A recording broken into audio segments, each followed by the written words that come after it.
नमस्कार दोस्तों, जय जोहार। मैं कौशल तिवारी और बिहनिया संध्या में आपका स्वागत है। लोकसभा में कृषि कल्याण और किसानों के कल्याण को लेकर हुई चर्चा को लेकर कांग्रेस ने जिस तरीके से मोदी सरकार को घेरा है, उससे मोदी सरकार सकते में है और किसान विरोधी चेहरा खुलकर सामने आ गया, कहा जाए तो गलत नहीं होगा। कांग्रेस के नेता रणदीप सुरजेवाला ने बाद में जिस तरीके से इस पूरे मामले को रखा, वह हैरान कर देने वाला है कि उन्होंने किस तरीके से कृषि मंत्री शिवराज सिंह चौहान को घेरने की कोशिश की। सदन के बाहर भी और सदन के भीतर भी सुरजेवाला ने क्या कहा, पहले वह सुनिए। सरकार का चाल चेहरा और चरित्र किसान और खेत विरोधी है।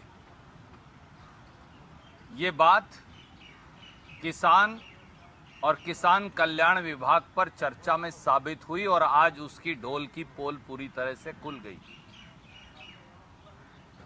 देश के कृषि मंत्री शिवराज सिंह चौहान ने, जिनका ट्रैक रिकॉर्ड कभी रायसेन में किसान के खून से होली खेलने का है, तो कभी मंदसौर में किसान के खून से होली खेलने का है। दुर्भाग्य यह है कि अब वो देश के कृषि मंत्री बन गए हैं। देश के उसी कृषि मंत्री ने सदन को बरगलाया, देश को बरगलाया और किसान को बरगलाने की एक नाकाम कोशिश की। केवल 3 पहलुओं को एक एक लाइन में मैं जरूर कहना चाहूंगा। मोदी सरकार ने सदन में ये कहा कि लागत पर 50% मुनाफा वो देंगे, ये उनका सिद्धांत है और उन्होंने इससे कभी गुरेज नहीं किया। आज जब हमने मोदी सरकार का ये शपथ पत्र, जिसकी तारीख है 6 फरवरी 2015, देश की सुप्रीम कोर्ट को मोदी सरकार ने ये शपथ पत्र, जिसकी प्रतिलिपि मैं आपको भेज रहा हूं, शपथ पत्र देकर कहा कि किसान को हिंदुस्तान में कभी लागत पर 50% मुनाफा नहीं दिया जा सकता। तो सत्य क्या है और असत्य क्या है?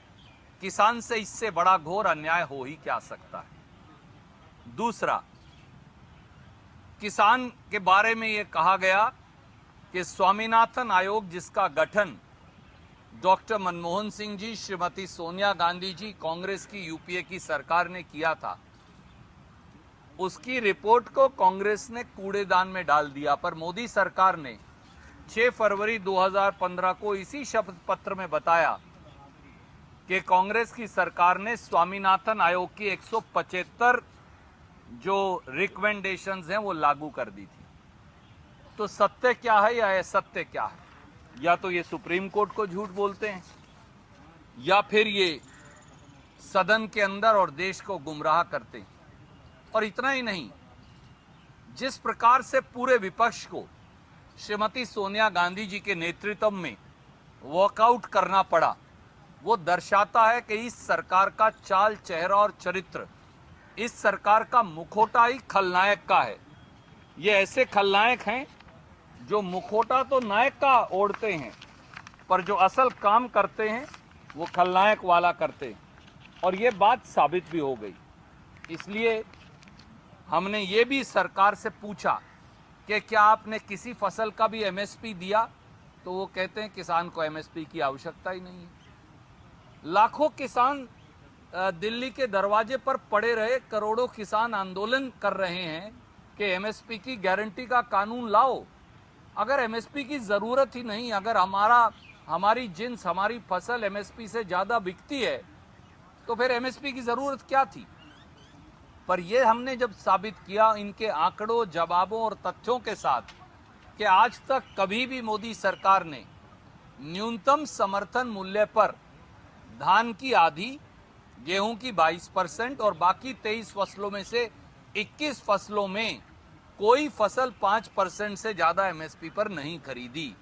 जब इतना बड़ा सत्य देश के सामने सदन के पटल पर आया, वो भी इन्हीं के जवाब के आधार पर, तो अब देश के प्रधानमंत्री, कृषि मंत्री और मोदी सरकार कहती है किसान को एमएसपी देने की आवश्यकता ही नहीं। ये बहुत बड़ा रहस्य उद्घाटन है। ये दर्शाता है कि इनकी सोच, इनकी मानसिकता, इनका रास्ता किसान विरोधी है। क्योंकि अब तो डिक्लेयर कर दिया कि किसान को एमएसपी की जरूरत नहीं, क्योंकि इनके मुताबिक किसान की फसल एमएसपी से ज्यादा मिलती है। भैया अगर एमएसपी से ज्यादा मिलती तो करोड़ों किसान आंदोलनरत क्यों होते और वो एमएसपी की गारंटी का कानून क्यों मांगते। जाने कांग्रेस मोदी सत्ता को पूरी तरीके से किसान विरोधी बताने में कोई कसर बाकी नहीं रख रही है। धन्यवाद।